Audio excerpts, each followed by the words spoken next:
Hello Capricorn, welcome to Guruma Hindi tarot. और ये reading है 26 अप्रैल से लेके 2 मई तक की। तो चलिए देखते हैं आपके लिए क्या मैसेजेस है इस वीक में और आप क्या एक्सपेक्ट कर सकते हैं अपनी लव लाइफ में। Messages for Capricorn, excuse me.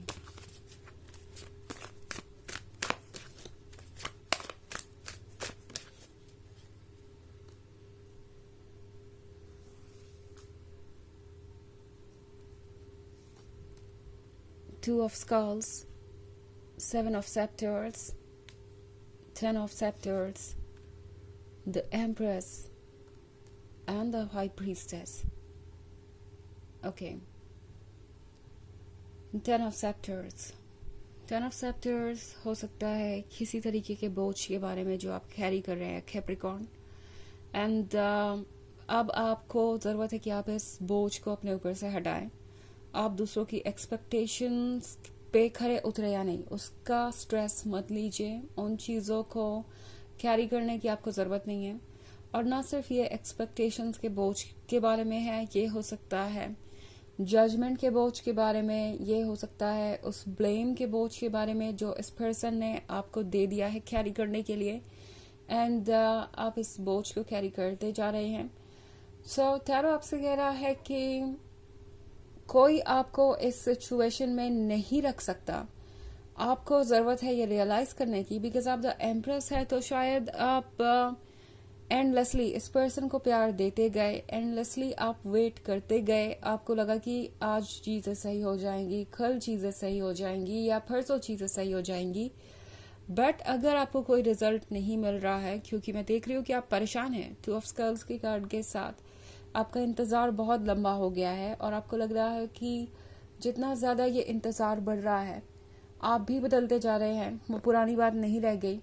आपके अंदर भी बहुत ज़्यादा फ्रस्ट्रेशन आ गया है, आपके अंदर भी बहुत ज़्यादा रिग्रेट आ गया है और आप कुछ सोच नहीं पा रहे। इस पॉइंट पे आप टायर्ड और ड्रेन्ड महसूस कर सकते हैं, इतना कि आप सोचने लगेंगे कि आपने ये तो एक्सपेक्ट नहीं किया था। आप एक रिलेशनशिप चाहते थे, आप एक हैप्पी मैरिज या हैप्पी फ्यूचर चाहते थे। ये वो चीज़ नहीं है जो आपने एक्सपेक्ट की थी। आपने इस पर्सन को अपने लाइफ में इसलिए नहीं आने दिया कि वो इस तरीके से आपको ट्रीट करे। सो बेसिकली आपको शायद ये रियलाइज हो रहा है या जल्द ही होगा, ओवर द टाइम चीज़ें बदल गई हैं, आप बदल गए हैं और ये पर्सन तो पूरा ही स्ट्रेंजर बन गया है। आपको ऐसा लग सकता है कि ये पता नहीं कौन सा पर्सन है। क्या ये वही पर्सन है जिससे आपने प्यार किया था? क्या ये वही पर्सन है जिस पे आप ट्रस्ट करते थे? बिकॉज ये पर्सन आपको बहुत बदला हुआ सा नजर आएगा। आपको लगेगा कि वक्त के साथ ये पर्सन बहुत सेल्फ सेंटर्ड हो गया है या अपनी बातों को भूल गया है, आपके लव को अब रेसिप्रोकेट नहीं करता और अपनी रिस्पॉन्सिबिलिटी और मिस्टेक्स को हैंडल करने के बजाय, अपनी रिस्पॉन्सिबिलिटी उठाने और मिस्टेक्स को ठीक करने के बजाय वो आपको ब्लेम कर रहे हैं। शायद आप चीज़ों को एक्सेप्ट भी कर रहे थे। इस तरीके के ब्लेम गेम में आप कुछ समय तक स्टक भी थे, बट अब लगता है कि आपकी आंखें खुल रही है बिकॉज द प्रीस्टेस है यहाँ पे। द प्रीस्टेस आपकी मन की आवाज़ है, द प्रीस्टेस आपकी सोल है, द प्रीस्टेस आपका इनर विस्डम है जो आपको जगाना चाहता है कि आप एक बार खुद की तरफ भी देखें। द एम्प्रेस है आपके पास ऑफर करने के लिए बहुत कुछ है। आप हैं unconditional lover, but at the same time अगर आपका लव रेसिप्रोकेट नहीं हो रहा तो इसके बारे में आपको सोचना चाहिए। वैसे भी अनकंडीशनल लव इस बारे में नहीं है कि आप दूसरों की गलतियों को टॉलरेट करते जाए। अनकंडीशनल लव सिंपली है उन चीज़ों के बारे में जो आपका पर्सन कंट्रोल नहीं कर सकता और उनके अच्छे और बुरे वक्त में साथ देने के बारे में, बजाय टॉक्सिसिटी को एक्सेप्ट करने के बारे में। तो यही बात आपका हायर सेल्फ आपसे कहना चाहता है कि आप अपने लिए सोच के सेल्फिश नहीं होंगे और अगर आप ट्रुथ को देखते हैं तो ही आप इस सिचुएशन से बाहर आ सकते हैं।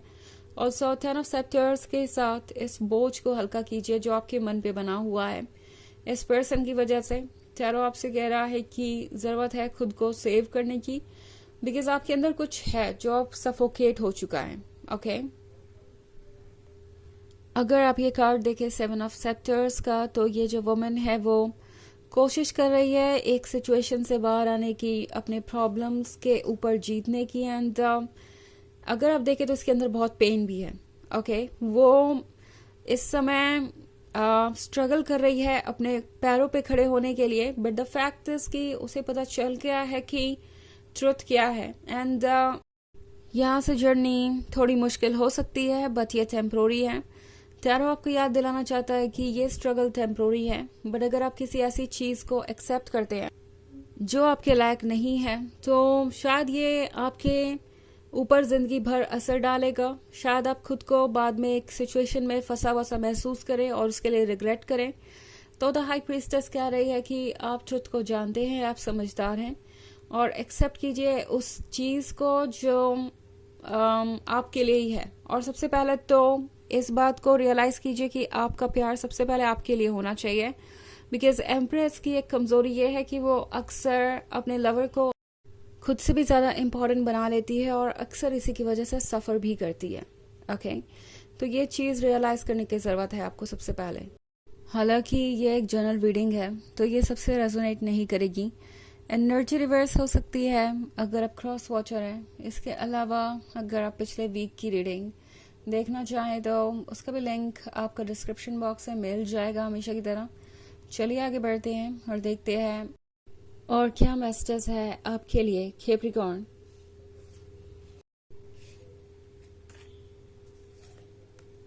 Prince of skulls, the emperor,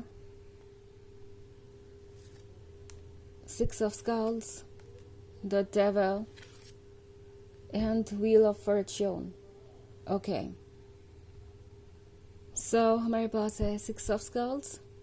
six of skulls के साथ ये वो पर्सन है जो दिखता तो बहुत स्ट्रांग है, दिखता तो बहुत इंडिपेंडेंट है। देखने से लगता है कि इन्हें किसी की परवाह नहीं, इनके अंदर फीलिंग्स नहीं, बट द फैक्ट इज कि इस पर्सन को आपकी ज़रूरत है। इनफैक्ट अगर आप देखने जाएं तो the emperor and the empress एक परफेक्ट कपल है। यहाँ पे ये पर्सन बहुत सेफ फील करता है इस रिलेशनशिप में। आखिर उन्हें लगने लगा कि उन्हें अपना पर्सन मिल गया है, but at the same time ये पर्सन इस रिलेशनशिप की कदर नहीं कर सका। ये पर्सन चीज़ों को टेक इन फॉर ग्रांटेड लेने लगा। द एम्परर को लगा कि द एम्प्रेस अगर उसे प्यार करती है तो इसमें कौन सी बड़ी बात है, वो उसके काबिल है, वो स्पेशल है। और द एम्प्रेस के बारे में कुछ भी खास नहीं, अगर कुछ खास है तो उनके बारे में है। तो इस पर्सन को कुछ गलत फहमियाँ तो है ऑब्वियसली। और द डेविल के कार्ड के साथ ये वो पर्सन भी हो सकता है जिसने शायद आपको थर्ड पार्टी सिचुएशन में रखा हो। ओके, थर्ड पार्टी सिचुएशन का मतलब हो सकता है कि ये पर्सन आपको किसी और के लिए इग्नोर कर रहा था। कोई रोमांटिक इंटरेस्ट हो सकता है, या हो सकता है कोई भी ऐसी चीज़ जो इन्हें लगा कि आपसे ज़्यादा इम्पोर्टेंट है। ये पर्सन उस चीज़ पर फोकस हो गया या उस पर्सन पे फोकस हो गया एंड उन्हें लगा कि ये ओके है, ये वर्क करेगा, ये तब भी चलेगा। मतलब जो भी वो कर रहे हैं इसके बावजूद भी ये रिलेशनशिप वर्क करेगा। सो फॉर्च्यून के कार्ड के साथ ये पर्सन ये फील कर रहा है जैसे कि वो लकी है कि आप उनके जीवन में हैं। ये पर्सन ये फील कर रहा है जैसे कि सब कुछ परफेक्ट है और यूं चीज़ें चल सकती है। इन्हें अपनी गलती का एहसास नहीं हो रहा है, सबसे बड़ी बात यह है। और कहीं ना कहीं ये पर्सन हर चीज़ को बहुत प्रैक्टिकली सोच रहा है। प्रिंस ऑफ स्कल्स के साथ द एम्परर को लगता है कि वो मूव ऑन कर जाएंगे। ये तो सिर्फ इमोशंस ही हैं जो वक्त के साथ फेड हो जाएंगे। द एम्परर को लगता है कि उन्हें कोई इनिशिएटिव लेने की ज़रूरत नहीं है। अगर किसी को भी इनिशिएटिव लेना है तो वो खुद इनिशिएटिव ले सकता है, खुद उन्हें अप्रोच कर सकता है। द एम्परर किसी को भी चेज नहीं कर सकता या किसी को भी इतनी इम्पोर्टेंस नहीं दे सकता। तो इसलिए पर्सन काफ़ी ज़्यादा सेल्फ सेंटर्ड नज़र आ रहा है मुझे। चलिए देखते हैं आपके लिए ओरेकल मैसेज क्या है।